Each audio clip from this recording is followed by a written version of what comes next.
নমস্কার, ট্রিকি মন্ত্রাস চ্যানেলে সবাইকে স্বাগত। আজ আমরা আবারও চলে এসেছি আরও একটি এসএসসি স্পেশাল ক্লাস নিয়ে। আমরা অলরেডি এসএসসি স্পেশাল ক্লাস হিসেবে কয়েকটি ক্লাস করে ফেলেছি। বিগত ক্লাসগুলিতে আমরা আলোচনা করেছিলাম স্ট্যাটিস্টিক্সের উপরে, অর্থাৎ এইবারের ইম্পর্টেন্ট একটি টপিক স্ট্যাটিস্টিক্স নিয়ে আলোচনা করেছিলাম। যারা ক্লাসগুলি দেখোনি ঝটপট ক্লাসগুলি দেখে নাও। আজকের ক্লাসে আমরা আলোচনা করব তেমনই একটি ভীষণ গুরুত্বপূর্ণ টপিক, তা হলো পারমুটেশন অ্যান্ড কম্বিনেশন নিয়ে। এটি ভীষণ জরুরি টপিক এবং এই টপিকটা এমন একটি টপিক যাকে খুব ভালো করে বোঝার প্রয়োজন আছে। যদি ঠিকঠাক না বোঝা যায় এই চ্যাপ্টারটাকে বা এই টপিকটাকে, তাহলে কিন্তু অনেক কোশ্চেনই করার ক্ষেত্রে অসুবিধার সৃষ্টি হবে। তাই চলো দেরি না করে শুরু করি পারমুটেশন কম্বিনেশনের আজকের ক্লাস। এটা পারমুটেশন কম্বিনেশনের প্রথম ক্লাস। পারমুটেশন কম্বিনেশন পড়তে গেলে প্রথমেই যেই জিনিসটা জানা দরকার সেটা হচ্ছে ফ্যাক্টোরিয়াল। খুব ইম্পর্ট্যান্ট একটি কনসেপ্ট হলো ফ্যাক্টোরিয়াল। এই ফ্যাক্টোরিয়ালটা পারমুটেশন কম্বিনেশনের প্রতিটি স্টেপের জন্য ভীষণ দরকারি। আচ্ছা, ফ্যাক্টোরিয়াল কি? যদি আমি চিরাচরিতভাবে ডেফিনেশন দেখি, তাহলে ডেফিনেশনে কি বলা যায়? যে factorial is a function that multiplies a number by every number below it till 1। একটু কঠিন লাগলো না ডেফিনেশনটা শুনে? চলো একটা নাম্বার দিয়ে দেখি। ধরে নিচ্ছি, আচ্ছা এটা শুরু করার আগে আমাকে আগে জেনে নিতে হবে ফ্যাক্টোরিয়ালের সাইনটা কীরকম। ফ্যাক্টোরিয়ালের সাইনটা হচ্ছে ঠিক এই রকম। এই সাইন দিয়ে ফ্যাক্টোরিয়াল বোঝা যায়। তাহলে এবার একটা নাম্বার নিয়ে দেখি কিভাবে আমরা ফ্যাক্টোরিয়ালটাকে ডিফাইন করতে পারি। ধরে নিয়ে আছে 4 ফ্যাক্টোরিয়াল। ডেফিনেশনের সাথে সাথে ডিরাইভ করার চেষ্টা করি। কি বলেছে? Factorial is a function that multiplies a number by every number below it till 1। তাহলে 4-এর নিচে 1 পর্যন্ত কি কি নাম্বার আছে? 4 আছে, দেন 3 আছে, দেন 2 আছে এবং 1 আছে। 4, 3, 2, 1 বলেছে by every member below it till 1। সেগুলির কি হবে? সেগুলি মাল্টিপ্লিকেশন হবে, অর্থাৎ 4 × 3 × 2 × 1। এই হচ্ছে 4 ফ্যাক্টোরিয়ালের ভ্যালু। তাহলে কত দাঁড়ালো? এখানে দাঁড়িয়ে গেল 24, অর্থাৎ 4 ফ্যাক্টোরিয়াল ভ্যালুটা কত হচ্ছে? 24। তাহলে নিশ্চয়ই বোঝা যাচ্ছে যে ফ্যাক্টোরিয়াল জিনিসটা কি। তাহলে আমি একটা জেনারেলাইজ ফর্মে দেখি যে আমার কাছে ধরি n সংখ্যক নাম্বার আছে। তাহলে n ফ্যাক্টোরিয়ালের ভ্যালু কত হবে? n ফ্যাক্টোরিয়ালের ভ্যালু হয়ে যাবে n × n - 1 × n - 2 up to 3 2 1। এর মাঝে মাঝেও কিন্তু মাল্টিপ্লিকেশন সাইনটা হয়ে যাবে। তাহলে এইটা কি হচ্ছে আমার? এইটা হয়ে যাচ্ছে n ফ্যাক্টোরিয়ালের ভ্যালু। এবার যদি ধরি n ফ্যাক্টোরিয়াল নেই, আমার কাছে কি আছে? আমার কাছে 2n ফ্যাক্টোরিয়াল দেওয়া আছে। তাহলে 2n ফ্যাক্টোরিয়ালের ভ্যালুটা কি হবে? ঠিক একইভাবে প্রথম নাম্বারটা হবে সেই নাম্বারটা, তারপরে তার থেকে 1 কম 2n - 1, দেন তার থেকে আরও 1 কম অর্থাৎ 2n - 2। এই করতে করতে কতটা? আপ টু 3 2 1 পর্যন্ত মাল্টিপ্লাই করতে হবে। তাহলে বোঝা যাচ্ছে ফ্যাক্টোরিয়ালের বেসিক কনসেপ্টটা কি। তাহলে ঝটপট চলে ফেলো তো একটা নাম্বারের দেখে ফেলি। ধরে নিয়ে আমার কাছে আছে 10 ফ্যাক্টোরিয়াল। তাহলে 10 ফ্যাক্টোরিয়াল কী হবে? 10 × 9 × 8 × 7 × 6 × 5 × 4 × 3 × 2 × 1। তাহলে 10 ফ্যাক্টোরিয়ালের ভ্যালু আমার চলে আসলো কি? আমার 10 ফ্যাক্টোরিয়ালের ভ্যালু চলে আসলো 80। ক্লিয়ার? এবার যেটা আরেকটি গুরুত্বপূর্ণ কনসেপ্ট সেটা হচ্ছে কি নেগেটিভ অর ফ্র্যাকশনাল ফ্যাক্টোরিয়াল। এবার কেউ ধরো তোমাকে বললো যে -5-এর ফ্যাক্টোরিয়াল বের করো, বা 1/3-এর ফ্যাক্টোরিয়াল বের করো, অর্থাৎ -5 ফ্যাক্টোরিয়ালটা জানতে চাইছে কত, 1/3 ফ্যাক্টোরিয়ালটা বের করা জানতে চাওয়া হচ্ছে কত। এবার তোমাকে ধরো বললো যে আচ্ছা বের করো তো এটা ফ্যাক্টোরিয়াল কত। তুমি চেষ্টা করেই যাচ্ছ, কিন্তু তুমি বের করতে পারছো না যে 1/3 থেকে আবার 1 করলে কত হবে এবং কতটা যাবে তুমি সেটা বুঝতে পারছো না। তাহলে সেটা কিভাবে করবে? সেইটার ক্ষেত্রে কিন্তু নেগেটিভ এবং ফ্যাক্টোরিয়াল হয় না, এইটা খুব ভালো করে মনে রাখতে হবে। ফ্যাক্টোরিয়াল তাহলে কার হয়? ফ্যাক্টোরিয়াল সবসময় হোল নাম্বারের হয়, পজিটিভ নাম্বারের ক্ষেত্রে। ক্লিয়ার? অর্থাৎ 1 থেকে 1 2 3 4 আপ টু ইনফিনিটি পর্যন্ত যে সমস্ত নাম্বারগুলি আছে সেগুলি অবশ্যই ইনফিনিটির ফ্যাক্টোরিয়ালটা তুমি বের করতে পারবে না, তোমরা কেউই পারবে না, কিন্তু এই যে নাম্বারগুলি আছে সেগুলির ফ্যাক্টোরিয়ালটাই তুমি বের করতে পারবে। ও হ্যাঁ, আরেকটি গুরুত্বপূর্ণ জিনিস, তুমি কিন্তু জিরো ফ্যাক্টোরিয়ালও বের করতে পারবে। কত বলো তো জিরো ফ্যাক্টোরিয়ালের ভ্যালু? জিরো ফ্যাক্টোরিয়ালের ভ্যালু অলওয়েজ 1। এইটাও কিন্তু একটা ইম্পর্টেন্ট জিনিস। তাহলে এখানে আমরা কি শিখলাম? যে আমরা নেগেটিভ কোনো নাম্বারের বা ফ্র্যাকশনাল কোনো নাম্বারের আমরা ফ্যাক্টোরিয়াল বের করতে পারি না, অর্থাৎ মাইনাস এক্সের বা এক্স আপন ওয়াইয়ের ফ্যাক্টোরিয়াল বের করা আমাদের ক্ষেত্রে পসিবল নয়। পসিবল কখন? যখন হোল নাম্বার থাকছে 1 2 3 4 5 এইভাবে নাম্বারগুলো থাকছে, তখনই তার ফ্যাক্টোরিয়ালটা বের করা সম্ভব। এইবার আরও একটি গুরুত্বপূর্ণ ট্রিক টাইপের শিখে নিচ্ছি আমরা। ধরো তোমার কাছে দিয়েছে কি ফ্যাক্টোরিয়াল বের করতে? তোমার কাছে দিয়েছে n ফ্যাক্টোরিয়াল বের করতে। আচ্ছা, n ফ্যাক্টোরিয়ালকে আমি লিখতে পারি n into n minus 1 into n minus 2 up to 3 2 1। এই হচ্ছে আমার n ফ্যাক্টোরিয়ালের ভ্যালু। এবার সেই একই ফর্মে যদি আমি 4 ফ্যাক্টোরিয়ালের ভ্যালুটাকে বের করতে চাই, তাহলে 4 ফ্যাক্টোরিয়ালের ভ্যালু কত বলো তো? 4 ইন্টু 3 ইন্টু 2 ইন্টু 1। তাহলে এটা আমার 4 ফ্যাক্টোরিয়ালের ভ্যালু। আচ্ছা, 3 ফ্যাক্টোরিয়ালের ভ্যালু কত? 3 ফ্যাক্টোরিয়ালের ভ্যালু 3 ইন্টু 2 ইন্টু 1। আচ্ছা, খুব ভালো করে একটা জিনিস নোটিস করো, এই যে 4 ফ্যাক্টোরিয়ালের মধ্যে একটা 3 ফ্যাক্টোরিয়াল ঢুকে আছে না? তাহলে আমি এটাকে নিশ্চয়ই লিখতে পারি 4 ইন্টু 3 ফ্যাক্টোরিয়াল। কি লিখতে পারি তো? তাহলে এই একইভাবে আমি এই যে আমার n ফ্যাক্টোরিয়ালটা, তাকে আমি লিখতে পারি n into n minus 1 factorial, বা n into n minus 1 into n minus 2 তার ফ্যাক্টোরিয়াল। কি লিখতে পারি তো? চলো একটা এক্সাম্পল নিয়ে দেখি এটা কখন দরকার হয়। ধরো দেওয়া আছে আমার কাছে ভ্যালু যে n ফ্যাক্টোরিয়াল আপন n প্লাস 1, এই ফ্যাক্টোরিয়াল এর ইকুয়েশনটার ভ্যালু বের করতে দেওয়া আছে। তাহলে সেইটার অ্যান্সার কি হয়ে যাবে? সেইটার অ্যান্সার দেখো, আমি n ফ্যাক্টোরিয়ালটা কি n ফ্যাক্টোরিয়ালই লিখছি, আর নিচে আছে কি? নিচে আছে আমার n প্লাস 1 ফ্যাক্টোরিয়াল। তাহলে n প্লাস 1 প্রথমটা, পরেরটা কি হয়ে যাবে? n প্লাস 1 মাইনাস 1 তার ফ্যাক্টোরিয়াল। তাহলে এটা কত হয়ে যাচ্ছে? n ফ্যাক্টোরিয়াল আপন n plus 1 into n factorial. কি হচ্ছে তো? তাহলে আমার এখানে n ফ্যাক্টোরিয়াল ক্যান্সেল হয়ে গেল, আমার ভ্যালু কত চলে আসলো? 1 আপন n প্লাস 1। তাহলে এই যে আমরা একটি ট্রিক শিখলাম এক্সাম্পলের মাধ্যমে, যে কোনো নাম্বারকে আমি ঠিক কীভাবে ফ্যাক্টোরিয়ালভাবে লিখতে পারি, সেটিও কিন্তু পরীক্ষায় কিছু কিছু কোশ্চেনে দরকার হয়। তাহলে চলো আমি আরেকটা এক্সাম্পলের সাহায্যে দেখে নিই। নাম্বার এনের জায়গায় আমার ধরো একটা নাম্বার আছে, আরেকটি এক্সাম্পল ধরে নিচ্ছে আছে 5 ফ্যাক্টোরিয়াল আপন 3 ফ্যাক্টোরিয়াল। তাহলে এটার ভ্যালু তোমরা কি করবে? ম্যাম না, নাম্বার বের করে নেবো যে 5 ফ্যাক্টোরিয়ালের ভ্যালু কত। এটার ক্ষেত্রে তো ইজি হয়ে যাচ্ছে, কিন্তু ধরো আমাদের কাছে আছে 20 ফ্যাক্টোরিয়াল আপন 18 ফ্যাক্টোরিয়াল এর ভ্যালু বের করতে দিয়েছে, তখন একটু ডিফিকাল্ট হয়ে যাবে। তাহলে আমরা কি করব? আমরা উপরে লিখব 20 ইন্টু 19 ইন্টু 18, যেহেতু নিচে 18 আছে তাই 18 ফ্যাক্টোরিয়াল আপন 18 ফ্যাক্টোরিয়াল। 18 ফ্যাক্টোরিয়াল ক্যান্সেল, অর্থাৎ এখানে আমার অ্যান্সার কত চলে আসলো? 380। ক্লিয়ার? খুব কম সময়ে কিন্তু এই ফ্যাক্টোরিয়ালের সাহায্যে আমাদের ক্যালকুলেশনটা হয়ে গেল। আশা করি ক্লিয়ার হয়ে গেছে।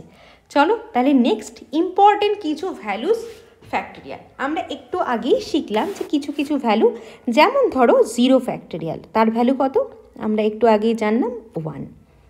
1 ফ্যাক্টোরিয়ালের ভ্যালু 1, 2 ফ্যাক্টোরিয়ালের ভ্যালু 2, 3 ফ্যাক্টোরিয়ালের ভ্যালু 3 ইন্টু 2 ইন্টু 1 অর্থাৎ 6।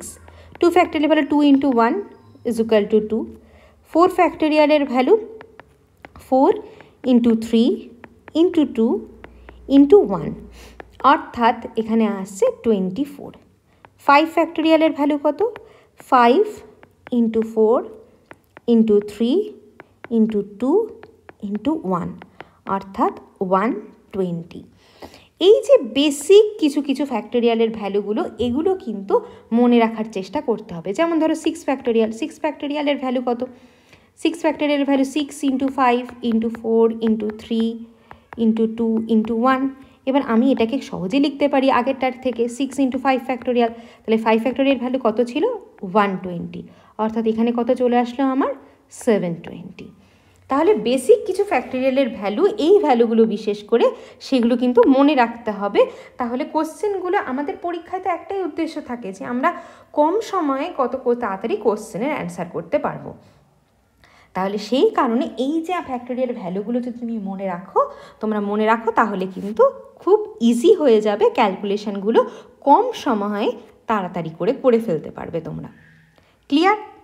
চলো তাহলে নেক্সট টপিকের দিকে যাওয়া যাক। নেক্সট এবার আমরা একদম যে সাধারণ যে আছে আমাদের বাস্তবিক ক্ষেত্রের এক্সাম্পলের কাছে যাই। এবার ধরে নিই শার্ট আছে, তোমার কাছে 3টে শার্ট আছে। কী কী শার্ট? একটা আছে রেড শার্ট, একটা আছে হোয়াইট শার্ট এবং একটা আছে ব্লু শার্ট, এবং একটা আছে প্যান্ট আছে দুটো। কী কী প্যান্ট? একটা আছে গ্রে প্যান্ট এবং একটা আছে ব্ল্যাক প্যান্ট। এবার তোমাকে বলা হলো কম্বিনেশন করে পরতে। কি কম্বিনেশন শার্টের সাথে? তাহলে প্রথমে তুমি কি করবে?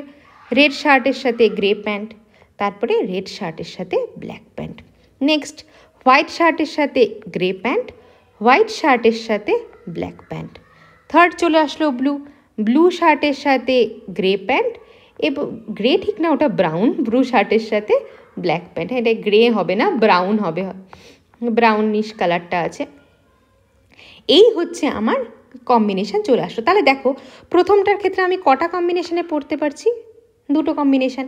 নেক্সটটার ক্ষেত্রেও 2টো কম্বিনেশান, পরেরটার ক্ষেত্রেও কত আসছে আমার? 2টো কম্বিনেশান। তাহলে টোটাল আমি 6টা কম্বিনেশানে পড়তে পারছি। তাহলে এই 6টা কম্বিনেশান আমি বের করে ফেললাম। কিন্তু এইটা যদি বেশি সংখ্যক নাম্বারের ক্ষেত্রে হয়, এখানে কি হচ্ছে? এখানে তোমাদের ক্ষেত্রে নাম্বারটা থাকছে কম সংখ্যক, তাই ব্যাপারটা বের করা খুব ইজি হচ্ছে। কিন্তু যখন বেশি থাকবে তখন কিভাবে নির্বাচন করবে? তখন দেখো এইখানে টোটাল কতগুলো শার্ট আছে? এখানে টোটাল আছে 3টি শার্ট, এবং এখানে কটা প্যান্ট আছে? এখানে আছে 2টি প্যান্ট। তাহলে 3টি শার্ট 2টি প্যান্ট। তাহলে কত উপায়ে আমরা সিলেক্ট করতে পারবো? তাহলে নাম্বার অফ ওয়েস, তার ফর্মুলা কি? তার ফর্মুলা হচ্ছে 3 × 2 অর্থাৎ 6। প্রথমটাকে করতে পারবো 2টি পদ্ধতিতে, দ্বিতীয়টাকেও 2টি পদ্ধতিতে, তৃতীয়টাকেও 2টি পদ্ধতিতে। অর্থাৎ রেড শার্টের সাথে 2 পদ্ধতিতে, অর্থাৎ প্রথমে ব্রাউন প্যান্ট তারপরে ব্ল্যাক প্যান্ট, নেক্সট হোয়াইট শার্টের সাথেও প্রথমে ব্রাউন প্যান্ট দেন ব্ল্যাক প্যান্ট, ব্লু শার্টের সাথেও প্রথমে ব্রাউন প্যান্ট দেন ব্ল্যাক প্যান্ট। তাহলে এই যে নাম্বার অফ ওয়েজ আমরা সিলেক্ট করতে পারছি, তাহলে সেটার কি হচ্ছে? সেটার যে প্রথমটাকে আমরা শার্টকে আমরা যত উপায়ে সিলেক্ট করতে পারছি, তার সাথে আমরা প্যান্টকে যত উপায়ে সিলেক্ট করছি সেটাকে আমরা মাল্টিপ্লাই করে দেব। এইখান থেকেই আমাদের আসছে নেক্সট কনসেপ্ট কি? Fundamental principal of counting. তাহলে ফান্ডামেন্টাল প্রিন্সিপাল অফ কাউন্টিং কি? ডেফিনেশনে বলছে, the fundamental principal of counting is a mathematical rule use to determine the total number of possible outcomes in a situation with multiple events. তাহলে events থাকছে আমার কাছে multiple ইভেন্টসের থাকে আমি কি করছি? পসিবল যে আউটকামগুলো সেইটাকে আমরা বের করছি। কি পদ্ধতিতে বের করব? সেখান থেকেই আসছে হচ্ছে ফান্ডামেন্টাল প্রিন্সিপাল অফ কাউন্টিং। এবার ফান্ডামেন্টাল প্রিন্সিপাল অফ কাউন্টিংয়ের 2টি পদ্ধতি আছে, একটি হচ্ছে মাল্টিপ্লিকেশন প্রিন্সিপাল, একটি হচ্ছে অ্যাডিশন প্রিন্সিপাল। প্রথমটি হচ্ছে মাল্টিপ্লিকেশন প্রিন্সিপাল, যেটাকে বলা হয় রুল অফ প্রোডাক্ট। তার মানে তোমরা নিশ্চয়ই বুঝতে পারছো কিছু আছে যার মধ্যে আমাকে মাল্টিপ্লাই করতে হবে। আর নেক্সট যেটা হচ্ছে সেটা কি অ্যাডিশন প্রিন্সিপাল, অর্থাৎ রুল অফ সাম আমাকে কি করতে হবে, অ্যাডিশন করতে হবে। এইখানে আরও যেটা আছে সেটাকে আরেকবার বলা হয়, এটা হচ্ছে অ্যান্ড ফর্ম, এটা হচ্ছে অর ফর্ম। কেন এই অ্যান্ড এবং অর এই ফর্মটা কেন আসছে, এটা যখন আমরা কোশ্চেনের দিকে এগিয়ে যাচ্ছি আরও পড়লে তখন তোমাদের আরও ক্লিয়ার হবে। চলো প্রথমে মাল্টিপ্লিকেশন প্রিন্সিপাল এবং অ্যাডিশন যে প্রিন্সিপাল সেই দুটোর বেসিক কনসেপ্টটা অর্থাৎ আমাদের যে ডেফিনেশনটা দেওয়া আছে সেটা একটু আমরা দেখে নিই কী বলছে সেটা।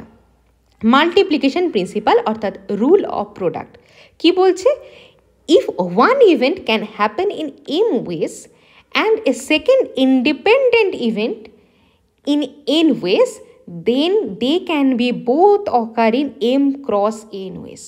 তাহলে প্রথম একটা ইভেন্ট আমার কাছে আছে যেটা ইন্ডিপেন্ডেন্ট, তাহলে প্রথমটা হচ্ছে m ওয়েসে, দ্বিতীয়টা হচ্ছে n ওয়েসে, এবং দুটি একসাথে যদি হয় তাহলে কি, তাহলে m ক্রস n। তাহলে আমরা আগেরটার ক্ষেত্রে গিয়ে দেখলাম প্রথমে আমাদের শার্ট চুজ করতে হচ্ছে, আমরা শার্ট চুজ করছিলাম 3টি উপায়, আমরা প্যান্ট চুজ করছিলাম 2টি উপায়, কিন্তু আমাদের যখন শার্ট প্যান্ট একসাথে চুজ করে পড়তে বলা হচ্ছিল তখন আমরা কি করছিলাম 3x2 অর্থাৎ 6 ওয়েজে আমরা বের করে ফেলছিলাম। নেক্সট যেটা কি অ্যাডিশন প্রিন্সিপাল রুল অর্থাৎ রুল অফ সাম কি বলেছে, this principal used when an event can occur in several distinct ways that cannot happen simultaneously mutually exclusive. Mutually exclusive তোমরা নিশ্চয়ই জানো যে দুটো ইভেন্ট আছে যারা কখনোই একসাথে ঘটছে না, তারা আলাদা আলাদা ঘটছে। এখানে যেমন আমরা একসাথে শার্ট এবং প্যান্ট পরছিলাম, ওখানে একসাথে ঘটছে না, ওখানে কি হচ্ছে আলাদাভাবে ঘটছে, তখনই হয়ে যাচ্ছে কি অ্যাডিশন প্রিন্সিপাল। কি বলেছে, the formula is m plus n if an event can occur in m ways or in n other ways that do not overlap, তারা ওভারল্যাপ কখনো করছে না। খুব ভালো করে তোমরা যদি এই ডেফিনিশন দুটো দেখো, দেখো এইখানে একটা অ্যান্ড আছে আর এইখানে একটা অর আছে, অর্থাৎ এই ক্ষেত্রে দুটো ইভেন্ট এম এবং এন তারা একসাথে ঘটছে, এবং এখানে কি হচ্ছে এম অথবা এন তারা কি, তারা আলাদাভাবে ঘটছে। তাই আগের ক্ষেত্রে আমরা কি দেখলাম যে মাল্টিপ্লিকেশন প্রিন্সিপাল কি হয়ে যাচ্ছে, সেটাকে আমরা অ্যান্ড রুলও বলছি, আর অ্যাডিশন প্রিন্সিপালকে আমরা কি বলছি, অর রুল বলছি। আশা করি বুঝতে কোনো অসুবিধা হচ্ছে না। যদি এটা বুঝতে অসুবিধা থেকে থাকে তাহলে কমেন্ট সেকশানে জানাবে, আর যেটুকু আশা করছি বুঝতে অসুবিধা আছে আমরা এরপরে যখন এক্সাম্পলগুলো করছি তখন সেটা ক্লিয়ার হয়ে যাবে। চলো তাহলে এক্সাম্পল দিয়ে দেখা যাক কী হচ্ছে ব্যাপারটা। বলেছে a pizza restaurant offers 3 types of crust and 5 different toppings. If a customer must choose 1 crust and 1 toppings, how many different single topping pizza combination are possible? Single topping pizza হতে হবে, তাহলে পিজাটা কি হতে হবে, আমার আলাদা ক্রাস্ট হবে এবং টপিংস আলাদা হবে। তাহলে আমার ক্রাস্ট টোটাল অপশান আমার কাছে ক্রাস্টে কটা আছে, 3টে। 3টের থেকে আমি কটা নেব, 3টের থেকে আমি একটা নেব। এবং আমার কাছে টপিংয়ের অপশান কটা আছে, টপিংয়ের অপশান আমার কাছে আছে 5টা, এবং আমি তার থেকে কটা নেব, আমি তার থেকে একটাই নেব। এবার খুব ভালো করে যেটা বোঝার দরকার সেটা হচ্ছে আমি এমন একটা পিজা বানাচ্ছি যের মধ্যে একটি ক্রাস্ট থাকবে এবং একটি টপিংস থাকবে, দুটো কিন্তু একসাথে থাকবে। অ্যান্ড তাহলে অ্যান্ড যখন হয়ে যাচ্ছে তখন কি হয়ে যাচ্ছে, তখন আমার কোন রুলটা কাজে লাগছে, আমার লাগছে মাল্টিপ্লিকেশন রুলটা কাজে। অ্যান্ডের ক্ষেত্রে আমার মাল্টিপ্লিকেশন রুল, অর্থাৎ 3x5 ওয়েজে আমি পিজাটাকে বানাতে পারবো। তাহলে 3x5 অর্থাৎ 15 ওয়েজে আমি আমার পিজাটাকে বানাতে পারবো। ক্লিয়ার? তাহলে দুটো মিলিয়ে আমি পিজাটাকে তৈরি করছি। আমার তো এখানে এমন তো না যে আমি শুধুমাত্র আমার ক্রাস্ট দরকার হচ্ছে বা টপিং দরকার হচ্ছে, আমার দুটোই দরকার হচ্ছে। আমার একটি ক্রাস্টও দরকার হচ্ছে, একটি টপিংসও দরকার হচ্ছে। তাহলে আমি কিভাবে বানাতে পারছি, আমি দুটো মিলিয়ে আমার একটা আমি পিজা বানাবো, যেই পিজাটার ক্ষেত্রে আমার কি হবে, আমার কতভাবে বানাতে পারবো, আমি 15 ওয়েজে আমার পিজাটাকে বানাতে পারবো। চলো নেক্সট কোশ্চেনে যাওয়া যাক। A student needs to select 1 course from either the humanities or science. দেখো এখানে কি বলে দিয়েছে, অর টার্মটা কিন্তু আছে। The humanities department offers 12 different courses and the science department offers 18 different courses. তাহলে হিউম্যানিটিসের থেকে আমি কটা পাচ্ছি? হিউম্যানিটিসের থেকে আমার অপশান আসছে 12টা এবং আমার সায়েন্স ডিপার্টমেন্ট থেকে অপশান আসছে 18টা। তাহলে আমার এখান থেকে দুটো আলাদা আলাদা অপশান আসছে। এবার একজন স্টুডেন্ট নিশ্চয়ই হিউম্যানিটিস এবং সায়েন্স দুটো একসাথে নিয়ে পড়বে না, সে অথবা সে হয় হিউম্যানিটিস নেবে নথবা সায়েন্স নেবে। তাহলে সে কী নিচ্ছে? সে অর অপশান চুজ করছে, সে অ্যান্ড অপশান কিন্তু সে কখনোই চুজ করছে না, কারণ এটা নিশ্চয়ই তোমরা সকলে জানো কারো পক্ষে হিউম্যানিটিস এবং সায়েন্স নিয়ে একসাথে পড়া সম্ভব না। তাহলে এইখানে কী হয়ে যাচ্ছে? এইখানে কিন্তু অর অপশানটা কাজে লাগছে। তাহলে অরের ক্ষেত্রে আমাদের কোন রুলটা কাজে লাগে? অরের ক্ষেত্রে আমাদের অ্যাডিশান রুলটা কাজে লাগে, অর্থাৎ রুল অফ সাম আমার কাজে লাগছে। তাহলে এখানে ফর্মুলা কি? m প্লাস n, অর্থাৎ 12 প্লাস 18 ওয়েজ সে চুজ করতে পারবে। তাহলে এখানে আমার কত? 30 ওয়েজে সে কি করতে পারবে? সে তার সাবজেক্টকে কোর্স চয়েস করতে পারবে। ক্লিয়ার? চলো, আশা করি ক্লিয়ার হচ্ছে। নেক্সট কোয়েশ্চেন দেখি। A password consist of 3 letters followed by 2 digits with 26 letters and 10 digits 0 to 9 available. How many different password can be created if repetition is allowed? এইবার ব্যাপারটাকে খুব ভালো করে বোঝো। তাহলে পাসওয়ার্ড, এরকম পাসওয়ার্ড আমার আছে, পাসওয়ার্ডটার মধ্যে কটা, পাসওয়ার্ডটা কনসিস্ট কটা ইয়েতে করছে? 5টা অপশান আছে পাসওয়ার্ডটার ক্ষেত্রে আমার, যের মধ্যে এখানে আছে অ্যালফাবেট, এখানেও আছে অ্যালফাবেট এবং এখানেও আছে অ্যালফাবেট লেটার, এবং এখানে কি আছে? লেটার আছে, এবং এক্ষেত্রে কি আছে? এক্ষেত্রে আছে ডিজিট এবং এক্ষেত্রেও আছে ডিজিট। এইবার রিপিটেশন অ্যালাউড বলেছে। এবার কি? এবার এক্ষেত্রে তোমরা নিশ্চয়ই ভালো করে বুঝতে পারছো যে এখানে অ্যান্ড হবে নাকি অর হবে। দেখো, দুটো নিয়ে তৈরি হচ্ছে, তাহলে দুটো সম্মিলিতভাবে যখন তৈরি হচ্ছে তখন অবশ্যই অ্যান্ড হবে। রিপিটেশন অ্যালাউড, তাহলে আমি যে এই প্রথম যে অ্যালফাবেটটাকে চুজ করব সেটা আমি কোন অ্যালফাবেটগুলোর থেকে চুজ করব? আমার কাছে যেই 26টা অ্যালফাবেট আছে আমি নিশ্চয়ই সেটার থেকেই আমার অ্যালফাবেটগুলোকে চুজ করব। তাহলে প্রথমটার ক্ষেত্রে আমার অপশান কত চলে আসবে? প্রথমটার ক্ষেত্রে আমার 26টি অপশান চলে আসছে। 26টার থেকে আমি একটা নিচ্ছি, তাহলে এটা কত? 26 হচ্ছে। নেক্সটটার ক্ষেত্রে আমার কত হচ্ছে? 26ই হচ্ছে। 26, আমার টোটাল অ্যালফাবেট সংখ্যা 26, আর এক্ষেত্রেও কত আসছে? 26। তাহলে প্রত্যেকটার থেকেই আমি একটা একটা করে অ্যালফাবেট নিচ্ছি। এবার বাকি থাকছে কি? বাকি থাকছে আমার 10 লেটার্স। তাহলে এই যে আমার 10টা লেটারের 10 ডিজিটের থেকে আমি একটা ডিজিট নেব। 26 লেটারের থেকে আমি একটা করে নিয়ে নিচ্ছিলাম, তাই হচ্ছিল। এবার 10 ডিজিটের থেকে 0 to 9, তাহলে এখানেও আমার অপশান কথা? এখানেও আমার অপশান 10টা, এখানেও আমার অপশান হচ্ছে 10টা। তাহলে অপশানটা আমরা বুঝতে পারলাম যে প্রথমটার ক্ষেত্রের থেকে আমরা 26টা লেটারের থেকে একটি লেটার নিচ্ছি, তাই প্রথমটার ক্ষেত্রেও 26। দ্বিতীয়টার ক্ষেত্রে 26টার থেকেই নিচ্ছি, তাহলে দ্বিতীয়টার ক্ষেত্রেও 26, এবং পরেরটার ক্ষেত্রেও তাই নিচ্ছি, তাহলে এটার ক্ষেত্রেও 26। দেখো, পাসওয়ার্ড কনসিস্ট, এটা কনসিস্ট হচ্ছে কি? সবগুলো একসাথে কম্বাইন করে। তাহলে কম্বাইন করে যখন কনসিস্ট হচ্ছে তাহলে কি হয়ে যাবে? কম্বাইন করে যখন কনসিস্ট হচ্ছে তাহলে এদের মধ্যে মাঝখানে সাইন কি আসবে? সাইন আসবে মাল্টিপ্লিকেশান। তাহলে 26 × 26 × 26, 26-এর কিউব হয় হচ্ছে 17576। তাহলে তারপরে দুটো শূন্য। আমার এই পদ্ধতিতে আমি ডিফারেন্ট পাসওয়ার্ড, আমি কতগুলো ডিফারেন্ট পাসওয়ার্ড ক্রিয়েট করতে পারবো? 1 2 3 4 5 6 7, এই যে আছে এইটা আমি ক্রিয়েট করতে পারবো। বিশাল বড় নাম্বার হয়ে যাচ্ছে, কিন্তু এই পাসওয়ার্ডটাকে আমি এতগুলি পাসওয়ার্ড আমি ক্রিয়েট করতে পারবো। ক্লিয়ার? আশা করি বোঝা যাচ্ছে আস্তে আস্তে যতক্ষণ আমরা করছি। কারণ খুব ভালো করে দেখো, এখানে অর হলো না কেন? কারণ এখানে কিন্তু বলেনি যে আমি হয় লেটার দিয়ে পাসওয়ার্ড করব বা ডিজিট দিয়ে পাসওয়ার্ড করব, সেটা কিন্তু বলেনি। এখানে বলেছে পাসওয়ার্ডটা কম্বাইন্ড, যার প্রথম 3টা আসবে লেটার থেকে এবং পরের 3টা আসবে ডিজিট থেকে। সেই কারণে এখানে অ্যান্ড হচ্ছে, এবং অ্যান্ড মানে মাল্টিপ্লিকেশন রুল। মাল্টিপ্লিকেশন রুল মানে এইভাবে মাল্টিপ্লাই করতে হবে। চলো নেক্সট কোশ্চেনের দিকে এগিয়ে যাওয়া যাক। যদি কোনো কনফিউশন থেকে থাকে কমেন্ট সেকশনে কিন্তু অবশ্যই জানাবে। A person is travelling from city A to city C and must pass through city B. তাহলে একটা সিটি আছে এ, তার মাঝ থেকে বি হয়ে সে যাচ্ছে কোথায়? সিতে। They have following options. From city A to city B there are 3 bus routes and 2 train routes. তাহলে কটা রুট আছে এখানে? তিনটে বাস রুট এবং দুটো train route. From city C to city C there are 4 bus route and 3 train routes. How many different ways can person travel from A to B from B to C? এইবার এইটার ক্ষেত্রে একটা বোঝার জিনিস আছে। যদি তোমরা এখানে অ্যান্ড দেখে ভাবো যে একসাথে কম্বাইন করছে, তাহলে কিন্তু ব্যাপারটাকে ভুল হবে। এই পারমুটেশন কম্বিনেশন চ্যাপ্টারটা এমন, এই চ্যাপ্টারটায় কিন্তু কনসেপ্টটা ভীষণ ক্লিয়ার। তুমি একটা ভেবে হয়তো করে যাচ্ছ যে না এখানে তো অ্যান্ড আছে, সেজন্য আমি লিখে দিলাম। এবার উত্তর দেখছো বা প্রসেস দেখছো যখন, তখন দেখছো অঙ্কটা ভুল হয়ে গেছে। সেই জন্য এটা কিন্তু বোঝাটা খুব দরকার।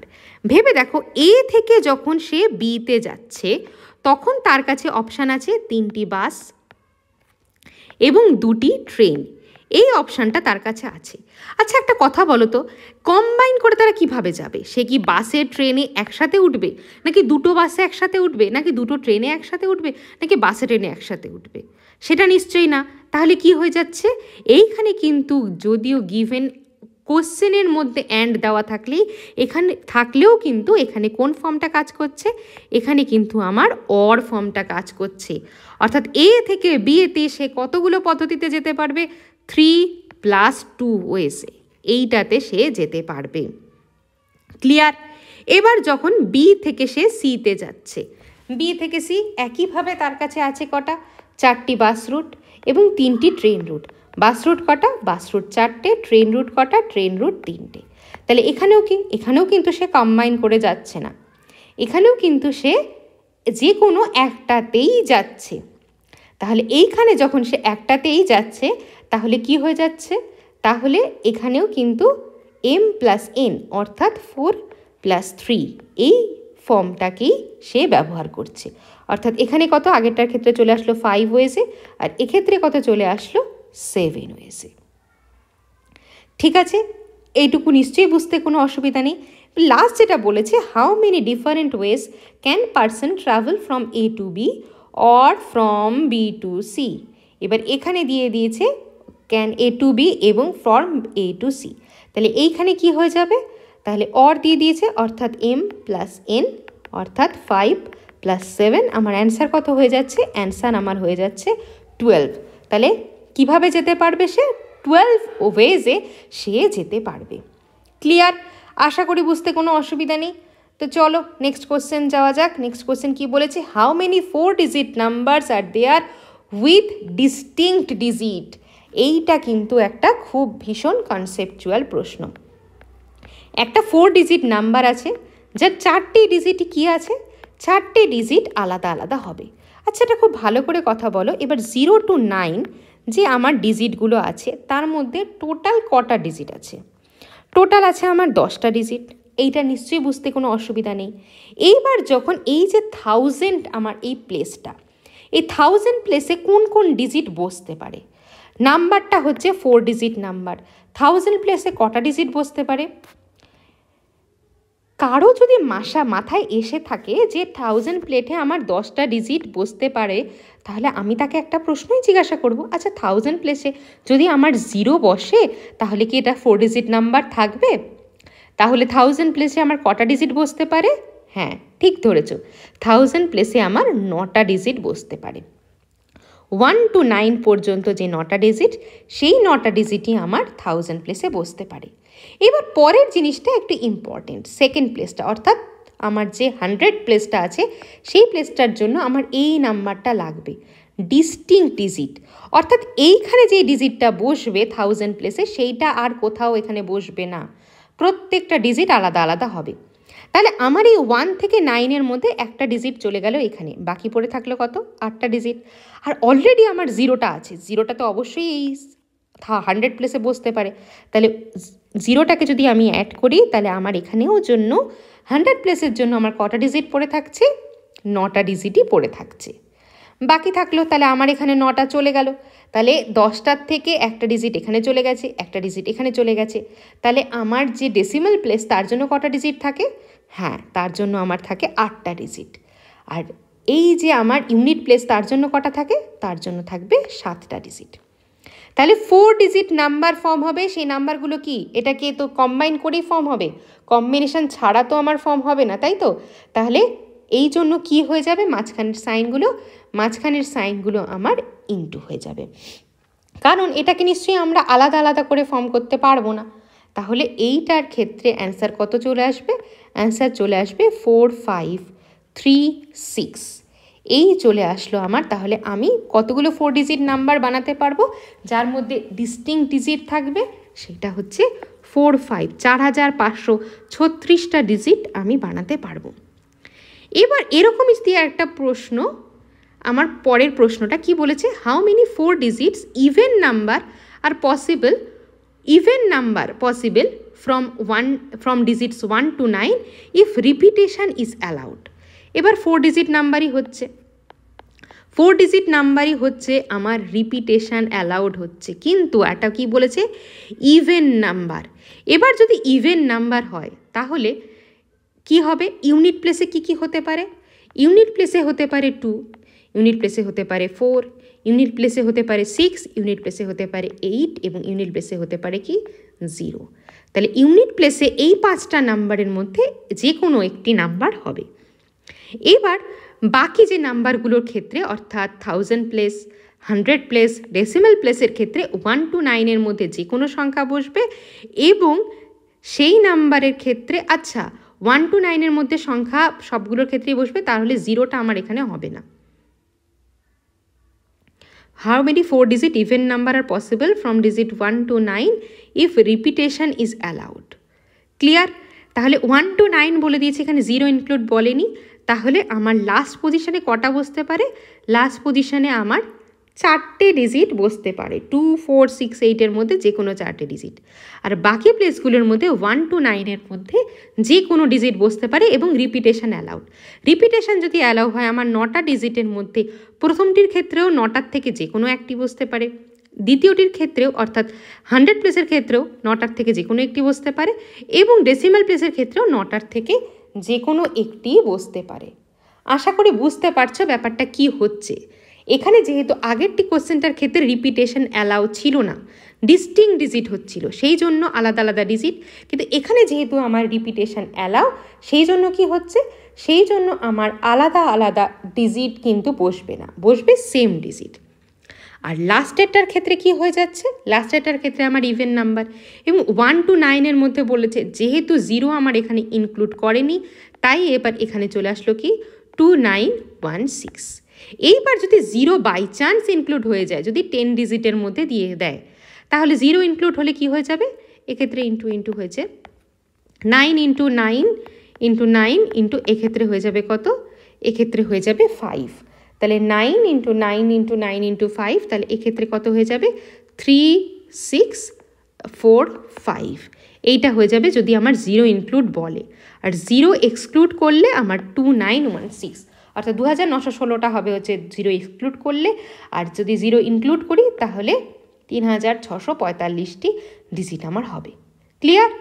লাস্ট আজকের একটা কোশ্চেন কি বলেছে, if there are 4 paths to travel from Delhi to Kanpur, then in how many ways a person can travel from Delhi to Kanpur এবং come back to Delhi? তাহলে দিল্লির থেকে কানপুর যাচ্ছে এবং কানপুর থেকে দিল্লি ফিরছে, দিল্লির থেকে কানপুর যাচ্ছে, কানপুর থেকে দিল্লি ফিরছে। তাহলে যাওয়ার সময় যদি 4 ওয়েজে যায়, তাহলে ফেরার সময়ও কী হবে, 4 ওয়েজেই হবে। তাহলে এক্ষেত্রে নিশ্চয়ই অড হবে না, এটি আইদার সে যাবে অথবা সে আসবে সেটা তো নয়, সে যাবেও সে ফিরেও আসবে। তাহলে কি হয়ে যাবে, অ্যান্ড 4 ইন্টু 4 অর্থাৎ 16 ওয়েজে সে গিয়ে ফিরে আসতে পারে। ক্লিয়ার? আশা করি এই যে কোশ্চেনগুলো আজকে আমরা যে কটি কোশ্চেন করলাম বুঝতে কারো কোনো অসুবিধা নেই। যদি কোনো রকম কোনো কনফিউশন থেকে থাকে তাহলে কিন্তু কমেন্ট সেকশানে জানাবে। আর কারো যদি এই যে আমরা এই কোশ্চেনগুলো সলভ করলাম বা চ্যাপ্টারটা বুঝলাম সেগুলি দরকার হয়, সেও কমেন্ট সেকশানে জানাবে। টেলিগ্রাম চ্যানেলের লিঙ্ক দিয়ে দেবো, সেখান থেকেই এই সলিউশনটা পেয়ে যাবে। থ্যাংক ইউ, দেখা হচ্ছে কিন্তু নেক্সট ক্লাসে।